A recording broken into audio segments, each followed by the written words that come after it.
Assalamualaikum warahmatullahi wabarakatuh. Alhamdulillah, di video kali ini kita bisa melanjutkan video kemarin. Kitab Ta'lim Adabul Alim wal Muta'alim. Kitab Adabul Alim wal Muta'alim karya Kiai Haji Hasyim Asy'ari Jombang. Kemarin sudah sampai halaman 19 dan hari ini juga halaman 19, tapi sampai di Waqala ba'duhum ya. Bismillahirrahmanirrahim. Al-Hadratin Nabi Mustafa Muhammadin Rasulillah sallallahu alaihi wasallam wa ala alihi wa sahbihi wa sahbihi wa dradihi. Shalomul Fatihah. Alhamdulillah.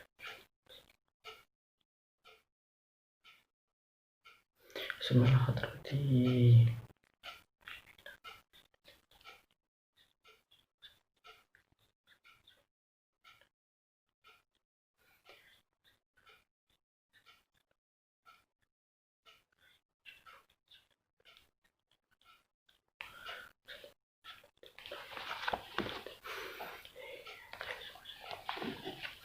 Shalomul Fatihah. Bismillahirrahmanirrahim. Wa qala ba'duhum, wa qala lan wis ngendika sapa ba'duhum sebagiane ulama salaf. Wa qala lan wis ngendika sapa ba'duhum sebagian ulama salaf, al ilmu utawi ilmu iku amanun. Al ilmu utawi ilmu iku amanun, keselamatan, nyelametake lah. Al ilmu utawi ilmu iku amanun, nek makna asale sentosa, tapi yang kita menggunakan makna nyelametake. Iku amanun, nyelametake min kaidi syaitani, saking bujukane setan. Min kaidi syaitani, saking bujukane setan. Wa khirzun lan benteng, wa khirzun lan benteng, wa khirzun lan benteng min kaidil hasuti, saking bujukane wong kang hasud, saking bujukane wong kang hasud. Min kaidil hasuti, saking bujukane wong kang drengki, saking bujukane wong kang drengki. Dalilul akli wa dalilul akilan pituduhe akal, wa dalilul akilan pituduhe akal. Wang syada lan wis nembangake fi maknahu ing dalam maknane kaul. Wang syada lan wis nembangake sapa ba'duhum, wang syada lan wis nembangake sapa ba'duhum fi maknahu ing dalam maknane kaul. Ma utawi apa suwiji-wiji iku ahsanu gawa oleh bagusake apa ma utawi apa iku ahsanu gawa oleh bagusake apa al akla ing akal. Wal mahmudu lan utawi wong kang den puji, wal mahmudu lan utawi wong kang den puji iku man wong aklan kang duweni akal. Iku man wong aklan kang duweni akal.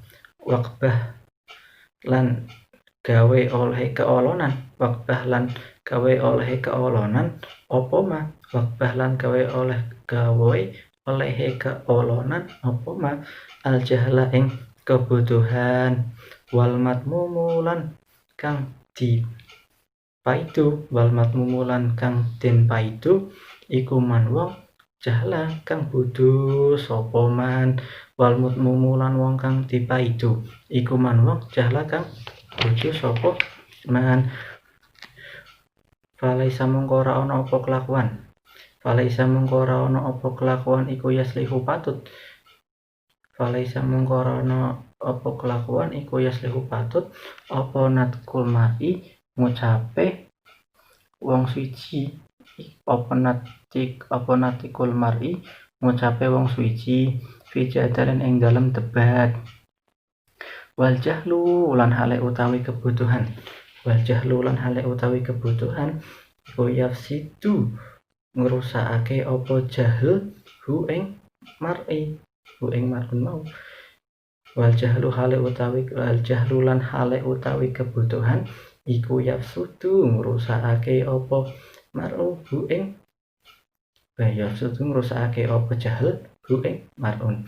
Yauman ing dalem siji dina, yauman ing dalem siji dina, ida suila ing dalem nalikane ditakoni, ida suila ing dalem nalikane ditakoni apa mar'un, ida suila ing dalem nalikane ditakoni sapa mar'un, sapa wong suwiji. Wal ilmu lan utawi ilmu, wal ilmu lan utawi ilmu, wal ilmu lan utawi ilmu iku asyrafu syai'in luwih mulya-mulyane suwiji-wiji, iku asyrafu syai'in luwih mulya-mulyane suwiji-wiji. Nalihi merkoleh ing syai' sapa rajulun wong lanang, nalihi merkoleh ing syai' sapa rajulun wong lanang. Man utawi sapane wong iku lam yakun ora ana sapa man, man utawi sapane wong lam yakun kang ora ana sapa man, man utawi sapane wong lam yakun kang ora ana sapa man iku fihi tetep ing dalem man, iku fihi tetep ing dalem man apa ilmun ilmu, apa ilmun ilmu, lam yakun kang mongko, lam yakun mongko ora ana sapa man, lam yakun mongko ora ana sapa man iku rajulan wong lanang, iku rajulan wong lanang. Ta'allama belajar sira, ta'allama belajar sira al ilma ing ilmu, wa malan ngamalno sira, wa malan ngamalno sira. Ya akhi he sedulur ingsun, ya akhi he sedulur lanang ingsun, ya akhi he sedulur lanang ingsun, bihi kelawan ilmu. Fal ilmu mongko utawi ilmu iku zainun pepaes, fal ilmu mongko utawi ilmu iku zainun pepaes liman maring wong bil ilmi kelawan ilmu qad amala kang teman-teman ngamalake sapa man, kang qad amala kang teman-teman ngamalake sapa man.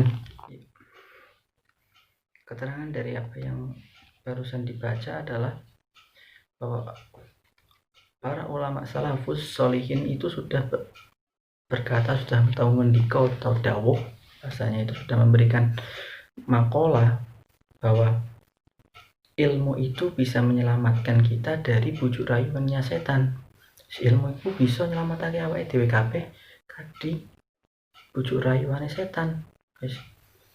Ibarat contoh misalnya, ketika kita itu tidak memiliki uang, kirimannya kurang, atau mungkin istilah butuh banget maring duit, mesti ada bisikan-bisikan setan yang mengatakan wis nyolong bae, kowe mesti butuh duite, kowe mesti bapakmu jajan, kowe mesti butuh kanggo tuku apa ingin untuk membeli sesuatu yang diinginkan, kan ada bujuk rayuan untuk mencuri. Nah, itu adalah bujuk rayuan. Nah, ilmu itu menyelamatkan kita dari bujuk rayuan seperti itu. Nah, sampai harus ngaji, sudah belajar bahwa mencuri itu dosa. Nah, ketika mencuri itu dosa, sudah pasti tidak akan mencuri kan. Nah, itu jenenge ilmu. Sebab bejane kowe butuh kaya ngopo, wis dijal di temenanan, bener-bener dikonyolong, sampeyan wis aja lah, dosa ora apik, aja nyolong. Iku mesti akan melindungi diri sampean dewe, akhirnya mengurungkan niat untuk mencuri. Nah, itulah jenenge ilmu. Ilmu sudah belajar bahwa mencuri itu dosa dan ada hukumnya di Al-Quran. Dan di Indonesia juga ada undang-undang yang mengatur pasal pencurian, dosa kan.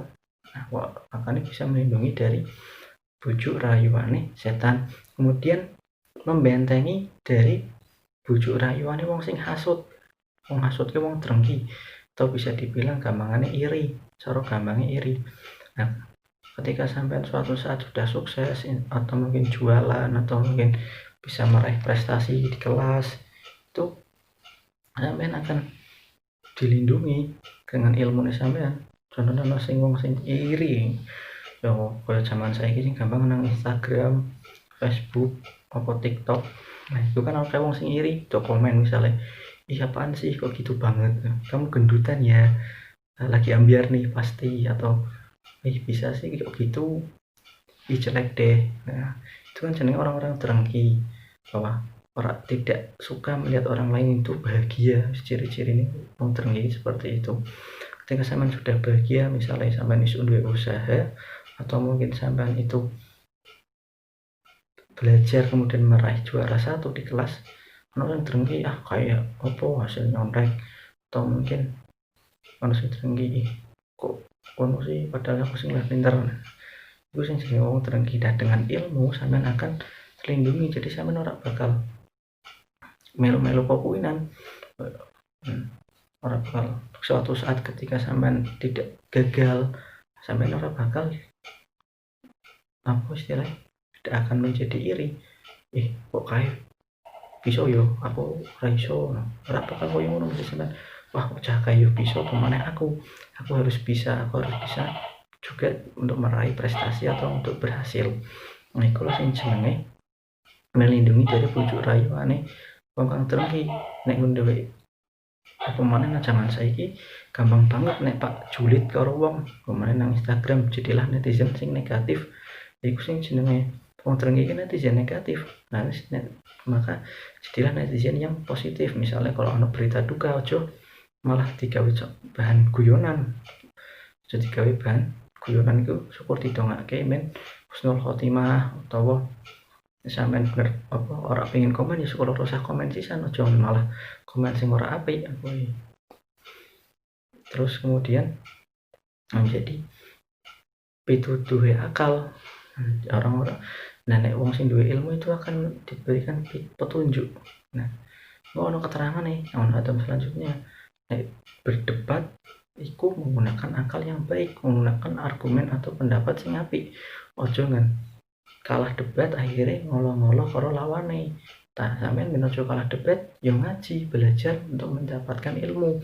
Ketika sudah mendapatkan ilmu, maka berdebatlah dengan cara yang baik. Nah, rasalah anu dalile wajadilhum bilati hiya ahsan. Nah, dalil lengkapnya yo setengah kalian. Nah, rasalah utlu sabili rabbika bil hikmah wal mau'izatil hasanah wa wajadilhum bilati hiya ahsan. Nah,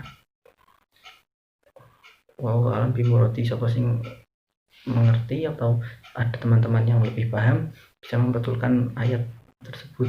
Jadi memang sudah di Al-Quran diperintahkan bahwa ketika kita berdebatlah dengan cara yang baik.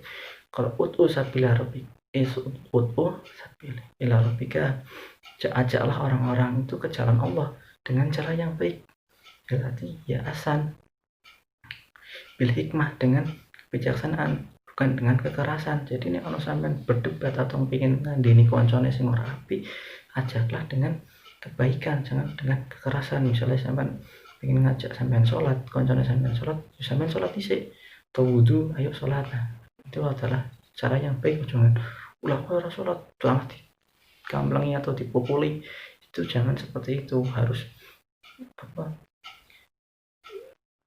Untuk ila sabil rabbika bil hikmah, dengan kebaikan. Terus nek kono nolak, lalu wajadilhum bilati ya ahsan, debatlah dengan cara yang terbaik. Nek misalnya ngai argumen, nah itu cara yang baik. Loh iki lho dasar hukum sholat jamaah nang kene ono jare Kanjeng Nabi yo. Nah, ayatnya apa? Hadisnya seperti ini, dalam Al-Quran ayatnya seperti ini. Sampean harus menggunakan itu. Orang menggunakan kitab-kitab rujukan sing sampean ngerti. Nah, sampean ora ngerti malah didine emosi bareng nang kono. Itulah, nah nek wis ora gelem berarti urusane dhewe-dhewe, urusane karo sing enggak urip karo Allah ta. Malah kemudian dari ulama-ulama salafus sholihin itu menasihati dengan menggunakan adab. Sepertinya sudah tertera di kitab Adabul Alim wal Mutalim ini, bahwa keterangannya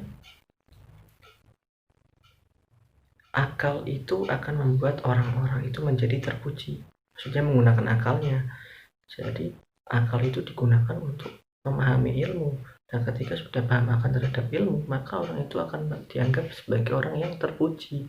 Misalnya bisa memberikan contoh atau pemahaman dewi, kalau misalnya punya teman atau dia konco yang pondok, memiliki teman di pondok pesantren, sampai mondok di tempat pesantren yang sama, kok koncone sampai kok lebih diperhatikan atau kok koyone lebih apik, ya itu salah satu dari berkah ilmu. Berkah menggunakan akalnya untuk memahami ilmunya. Ya contohnya ustad neng kamu sampean iku kan mesti lebih dimuliakan timbang Ahmad Sewu biasa sing orang mondok.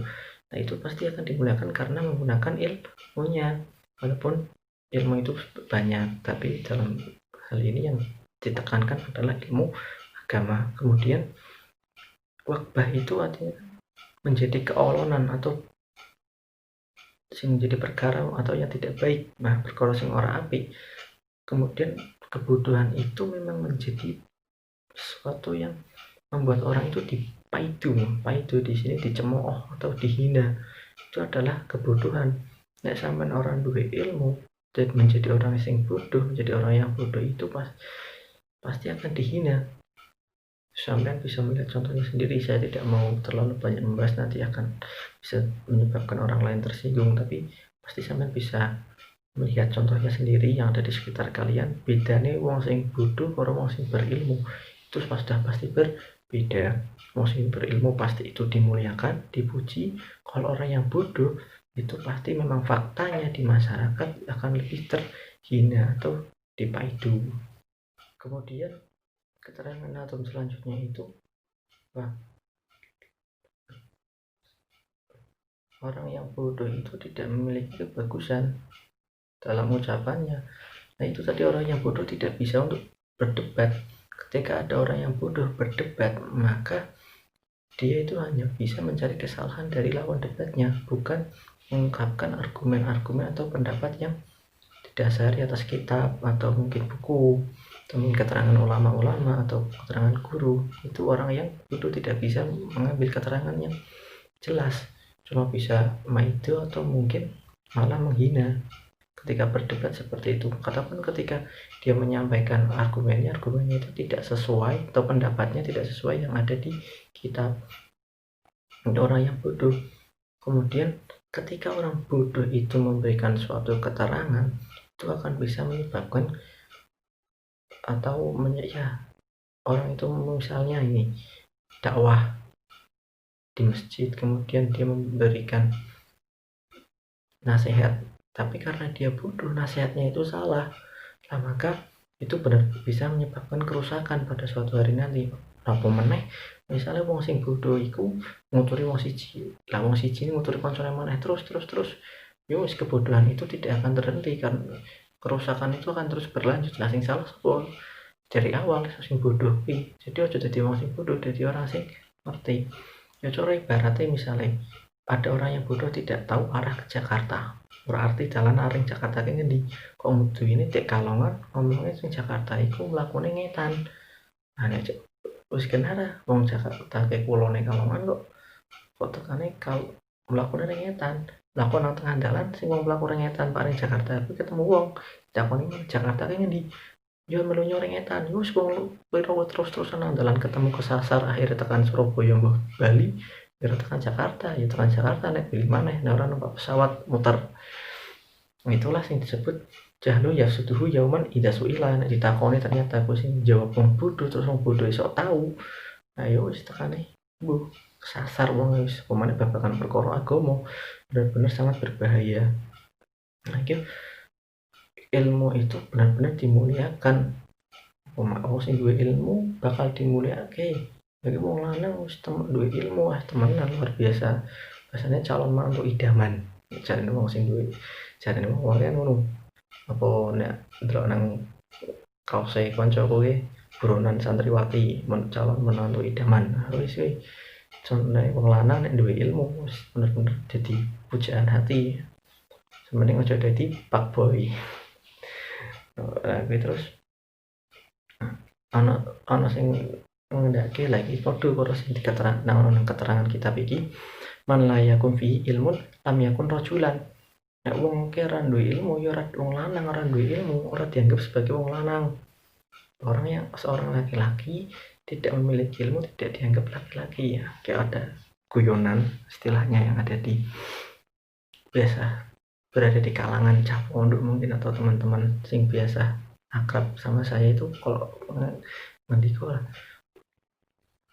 Jadi guyonannya seperti ini, rojulun bila ilmin korojulin bila zakarin. Ya kalau bahasa guyonan seperti itu ya, tapi ya memang ini bahasa ngawur cuma bahasa sebagai guyonan, tapi yang artinya kan sebagian sudah tahu bahwa jika laki-laki itu tidak memiliki ilmu, bisa dibilang laki-laki itu tidak mempunyai dakar. Wong nek ora duwe ilmu iku yo ngono, jadi cuma bahasa guyonan dalam lingkup teman-teman, tapi yo itu sebagai penyemangat bahwa makanya kalau jadi laki-laki itu harus memiliki ilmu, karena sih jelas laki-laki kan jadi imam nanti di keluarganya bisa lalu menjadi tulang punggung untuk menafkahi keluarganya. Lalu orang dua ilmu pelongo anak bojone kok nang apa yo nek koman yo kalau enggak gimana ya, untuk menafkahi diri sendiri pun tidak bisa nek orang dua ilmu gitu loh. Walaupun rezeki kabeh harus ngatur, Gusti Allah sing ngatur, tapi kan tetap harus berusaha, jangan nyerah. Kemudian di ayat Tinadum terakhir ini dijelaskan, diperintahkan untuk benar-benar mencari ilmu, guys. Temenano, ayo akhi, sedulurku, podo luro ilmu. Kenapa harus mencari ilmu? Karena ilmu itu menjadi pepais perhiasan bagi orang-orang yang benar-benar menekuni ilmunya. Ya ora, mesti ilmu toh. Mestinya harusnya ketika kita mempunyai ilmu itu menjadi sebuah perhiasan. Contohnya saja nih, kalau kita itu laki-laki misalnya memakai baju yang koko sing kenteng, mungkin sarungnya PHS, baju kokone sing larat, bajunya juga sing apik.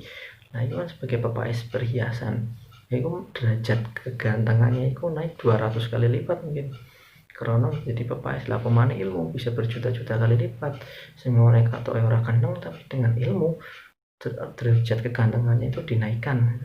Gak perlu pakai Nivea for Men, gak perlu pakai Element terus bentuk perut six pack. Dengan ilmu derajat kegantengannya akan naik, itu sudah pasti, jadi jamin loh.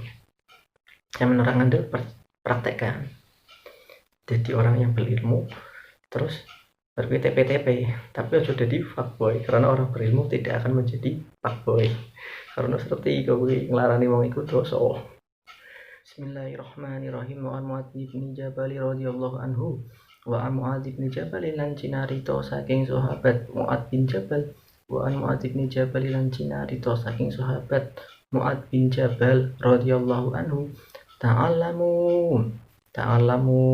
padha belajar sira kabeh, ta'allamu padha belajar sira kabeh al ilma ing ilmu, fa ing ta'allamuhu mongko setuhune pelajari ilmu iku hasanatun kebagusan, fa ing ta'allamahu mongko setuhune melajari ilmu iku hasanatun kebagusan, wa talabahu lan luru ilmu, wa talabahu lan luru ing ilmu iku ibadatun ibadah, wa mudzakiratuhu lan ngiling-ngiling ilmu iku tasbihun tasbih atau bertasbih, wal basulan bahas anhu saking ilmu iku jihadun jihad, babat lahu lan ngolehake ilmu iku qorobatun merekake ing Gusti Allah, wa ta'limahu lan mulangake ilmu liman maring wong layak lamuhu kang ora weruh sapa man ing ilmu iku sedekahun sedekah.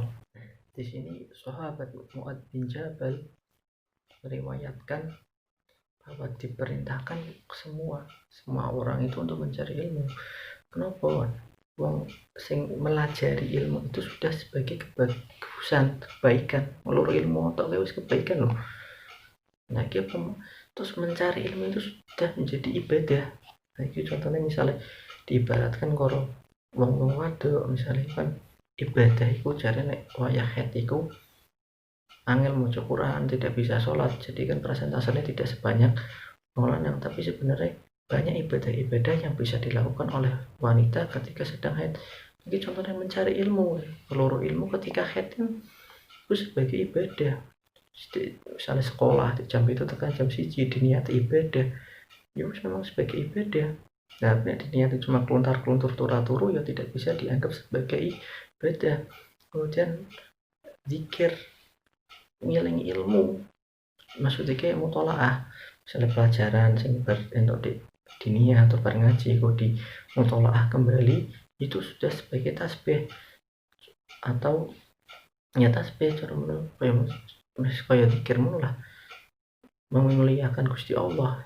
Mungkin itu sudah ngulur ilmu terus kok kowe padha karo zikir pemane lagi sing sangar membahas ilmu itu padha karo jihad. Bahas iki pre ya misalnya sampean setelah ngaji dongengan karo kancane mengenai babagan ilmu. Setelah mengaji terus kok nang kamar apa ning tempat ngendi misalnya nang mushola aku mau kok krungu dhek ustadku Ustadz dhewe ngucap tenggon kitab iku yo ngene aku tolong dijelaske kembali dong. Nah aku dijelaskan aku ora paham iku sudah termasuk membahas ilmu sistem hukum pahalanya apa padha karo jihad jihad jadi nggak perlu kita koar-koar takbir kafir nah itu tidak perlu cukup wis tekan santai karo dengan ilmu iki mau hukumnya jadi mubtada apa iku hukumnya jadi rofa atau misal ya mubtada iku rofa kan atau misalnya ya ono sing ngomong apa lagi sebaiknya seperti ini dalam fikihnya itu sudah berdiskusi cara dengan mengenai ilmu itu sudah hukumnya jihad jadi orang perlu panas-panas nang tengah jalan keluar-keluar cukup senang ruangan AC-nan pokoknya rebahan mulai saiki cari generasi rebahan jadi rebahan kok iso tetep dihukumi jihad loh jihad loro ilmu kalau rebahan guyonan iki lho priye ngene dongengan ilmu itu cukup jihad kemudian ngolehake ilmu jadi untuk ilmu itu mendekatkan diri kepada Allah Subhanahu wa taala terus mulang wong sing ora paham ilmu nah iku padha karo sedekah jadi misalnya sampean ora duwe duit aku sampean jajak wae orang TPQ tapi kok pengin sedekah nah kuwi pengen sedekah jariah areng TPQ bareng masjid sampean ngger kono bae mulangi wong sing ora arti bapak kan mungkin dhewe sepele tapi koyo wudu iku akeh sebenarnya wong-wong sing ora arti wudu jadi melajarke wudu areng wong sing ora arti wudu iku sedekah padahal cuma koyo dolanan binyu ning wong sing ora arti kan koyo dolanan binyu si opo tapi kan kena wong sing ora arti terus diajari terus bar kuwi salat nah iku sedekah tambah sedekah jariah sampean pahalanya bakal terputus nih koyo ngono jadi sampean pengen sedekah 0 rupiah jadi nggak perlu cashback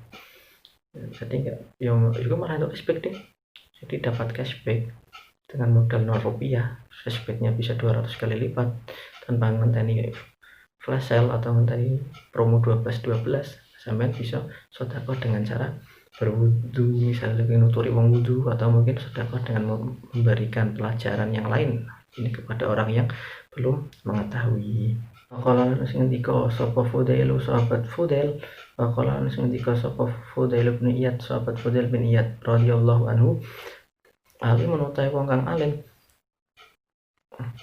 muallimun kang mulang alimun utawi wong kang alim muallimun kang mulang ikutin undang sapa alim kabiron ing wong kang gedhe fi malakutis samai ing dalem alam malakut wa qala sing ngendika sapa Fudail bin Iyad sahabat Fudail bin Iyad radhiyallahu anhu alimun utawi wong kang alim muallimun kang mulang iku yud'a den undang sapa wong alim kabiron ing wong kang gedhe fi malakuti samai ing dalem alam malakut kemudian sahabat Fudail berkata bahwa orang yang berilmu kemudian mengulang ilmunya ngajari itu di alam malakut nanti akan dipanggil sebagai orang yang besar dewe yo ora tahu alam malakut koyo ngopo ngerti yo mungkin tuh alam setelah alam barzah kan jadi ya intinya wong sing alim terus mulai itu bener-bener dimuliakan kenapa dimuliakan ya sudah dijelaskan sebelumnya pada halaman sebelumnya bahwa intinya bakal jadi wong sing dimuliakan temanan orang sing alim terus mulangi iku wa qala Sufyan bin Uyainah wa qala lanus matur sapa sahabat Sufyan bin Uyainah radhiyallahu anhu arfa'in nasi utawi luweh luhur-luhure manungsa ing Allah ing dalem ngarsane Gusti Allah apane mangzilatan kedudukane iku man wong kana kang ana sapa man baina Allah ing dalem antarane Gusti Allah wa baina ibadi lan ing dalam antarane kawulane Gusti Allah, wa hum lan utawi man iku al anbiya'u pira-pira nabi wal ulama. Waqala lan wis matur sapa sahabat Sufyan bin Uyainah radhiyallahu anhu, arfa'in nasi utawi luweh luhur-luhure manungsa, arfa'in nasi utawi luweh luhur-luhure manungsa indallahi ing dalem ngarsane Gusti Allah, indallahi ing dalem ngarsane Gusti Allah. Apane mangsilatan kedudukane iku man wong kana kang ana sapa man bainallah ing dalem antarane Gusti Allah, wa baina ibadi lan ing dalem antarane kawulane Gusti Allah, wa hum lan utawi man iku al anbiya pira-pira nabi wal ulama lan pira-pira wong alim. Diriwayatkan dari sahabat Sufyan bin Uyainah, walau luhur-luhure manungsa, artinya orang yang paling mulia di sisi Allah dari segi kedudukannya itu adalah dari segi kedudukannya antara Allah dan juga di antara hambanya. Termasuk paling mulia itu para nabi dan orang-orang yang alim. Nah, luar biasa kan. Jadi wong sing duwe ilmu itu benar-benar bakalan ditinggikan derajatnya. Dalam di kitab ini diterangkan bahwa derajatnya itu disandingkan dengan para nabi, walaupun tidak disandingkan secara tepat ya, tetap nabi, para nabi itu mulianya luar biasa karena mereka kasih Allah yang utama. Karena para ulama itu warasatul anbiya, ulama itu yo pewarisnya para nabi dalam segi keilmuan. Jadi benar-benar sangat dimuliakan. Terima hamba-hamba yang biasa, wong sing cuma ahli ibadah, wong alim iku ditinggikan derajatnya berkali-kali lipat sampai hampir disetarakan karo para nabi iki. Dalam riwayat dari sahabat Sufyan ini seperti itu. Jadi intinya perintahnya untuk mencari ilmu, kemudian mulangi ilmu, jangan jadi orang yang alim, jamaah jadi ulama, seperti itu. Demikian video kali ini. Saya mohon maaf apabila banyak kekurangan ataupun salah-salah dalam mengartikan makna ataupun dalam segi tarkib maupun i'rabnya ataupun dalam segi menjelaskan. Saya harap teman-teman yang sudah mengetahui dan bisa untuk membenarkan, tolong bisa mengingatkan saya apabila banyak kesalahan agar tidak salah dalam kedepannya. Kurang lebihnya mohon maaf. Wabillahi taufiq wal hidayah. Assalamualaikum warahmatullahi wabarakatuh. Terima kasih sudah menonton video ini.